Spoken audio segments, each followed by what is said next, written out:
तो good morning students, चलते हैं अपन आज 10th क्लास का ये चैप्टर नंबर 4 अपन ने पहले शूट किया था। उसमें आप उसके के अंदर हमने पहले आपको बताया है कि मतलब थोड़ा बहुत इंट्रोडक्शन दिया था आपको कि आपको जैसे कि फॉर एग्जांपल इम्यूनिटी कैसे होती है, इम्यूनिटी सिस्टम क्या होता है, ये सब 5-6 क्वेश्चन लिख करके मैंने आपको बताया था।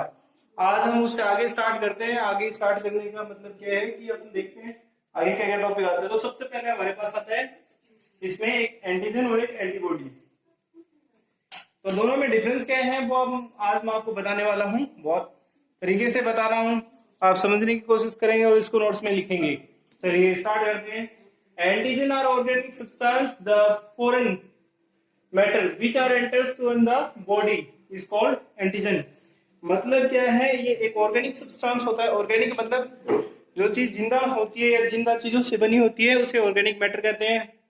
तो ये क्या है, फॉरेन पार्टिकल है, मतलब बाहर से आने वाला है और ये बॉडी के अंदर एंटर कर जाता है।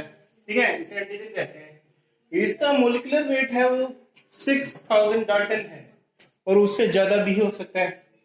ठीक है, they may be formed by the different chemical compounds. ये क्या है कि अलग अलग केमिकल कंपाउंड से भी मिलकर के बना हो सकता है। ठीक है, ऑर्गेनिक है लेकिन केमिकल कंपाउंड से भी मिलकर बन सकता है।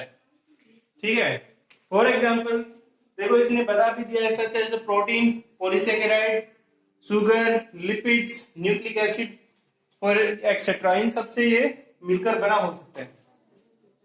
ठीक है, आगे चलते हैं। द एंटीजन हैज वन और मोर एक्टिव एरिया। एंटीजन है उसके पास एक से ज्यादा एक्टिव एरिया होता है जिसके साथ वो क्या करता है, एंटीबॉडी के साथ क्या करता है, जुड़ जाता है। ठीक है, तो उसे हम क्या कहते हैं, एक्टिव सेंटर्स कहते हैं उसका। तो these are called the antigenic determinant. क्या कहते हैं, देखो हमारे पास जो एंटीजन है उसके एक्टिव एरिया होते हैं उसको क्या कहेंगे, एंटीजेनिक डिटरमिनेंट्स कहते हैं। ठीक है, कैसे ये एक्टिव एरिया क्या करते हैं, जैसे ये एंटीबॉडी इस एंटीजन को पकड़ने का जहां से काम करेगा उसको कहते हैं एक्टिव सेंटर्स या एक्टिव डिटरमिनेंट कह सकते हैं, एंटीजेनिक डिटरमिनेंट कह सकते हैं। ठीक है, ये हमने अभी तक जानकारी प्राप्त की किसके बारे में, एंटीजन के बारे में। अब स्टार्ट करते हैं हम एंटीबॉडी के बारे में। Antibody are the special type of protein which are produced in the response to the antigen and protect the body from the antigen। देखिए जो एंटीबॉडी होता है ये क्या होता है, प्रोटीन होता है जो क्या है एंटीजन के रिस्पॉन्स से प्रोड्यूस होता है।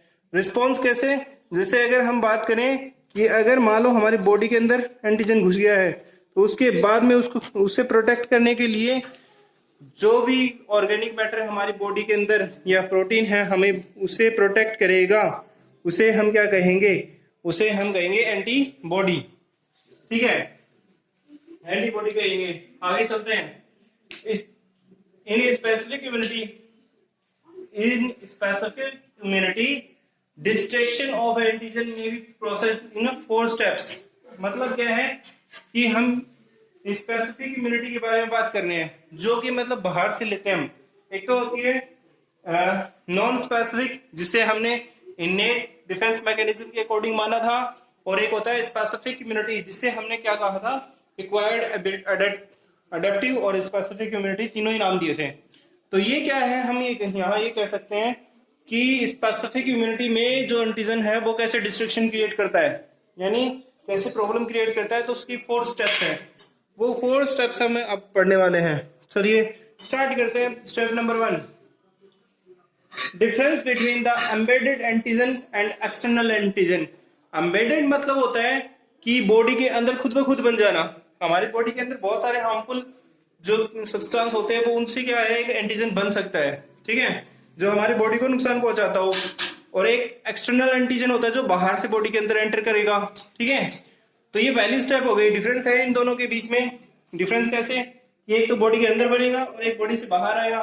तो हो सकता है कि बॉडी के अंदर बनने वाला है वो लेस हार्मफुल हो और बॉडी के बाहर वाला बहुत ज्यादा हार्मफुल हो सकता है। जैसे फॉर एग्जांपल आज कोरोना कितना इफेक्टिव हो गया है, तो वो एक फॉरेन एंटीजन है, एक तरह से ये कह सकते हैं। ठीक है, एक्सटर्नल एंटीजन कह सकते हैं, जो क्या करता है बाहर से बॉडी के अंदर अटैक करता है और अंदर जाके बहुत ब्लास्ट करता है। ठीक है, ये हम अपन उसे समझ सकते हैं। फिर आता है formation of a specific antigen in plasma cells. मतलब क्या है कि बेसिकली अगर ये जो है ना, जो हमने स्पेसिफिक ये एम्बेडेड एंटीजन के बारे में पढ़ रहे हैं, तो ये क्या करता है, बॉडी की प्लाज्मा सेल्स होती हैं, यानी बॉडी के अंदर सेल्स होती है और उसके अंदर प्लाज्मा भरा होता है। तो प्लाज्मा के अंदर क्या है, ये बन सकते हैं एंटीजन। ठीक है, तो ये दूसरा उसका डिस्ट्रक्शन है कि हो सकता है कि वो प्लाज्मा सेल्स के अंदर भी बन सकता हो। ओके, चलिए आगे स्टेप्स देखते हैं कि आगे स्टेप क्या है। चलिए आगे स्टार्ट करते हैं। आगे हम देखते हैं कि आगे उसके जो दो स्टेप और बचे थे डिस्ट्रक्शन के, बोर्ड पढ़ लेते हैं, एक छोटा सा टॉपिक और पढ़ते हैं। आज के लिए बस इतना ही पढ़ेंगे, बाकी का कल अपन थोड़ा लंबा पढ़ने वाले हैं। ठीक है, तो स्टार्ट करते हैं। सबसे पहले formation of plasma sales of beta lymphocytes cells according to the structure of the antigen determinant about the external antigen।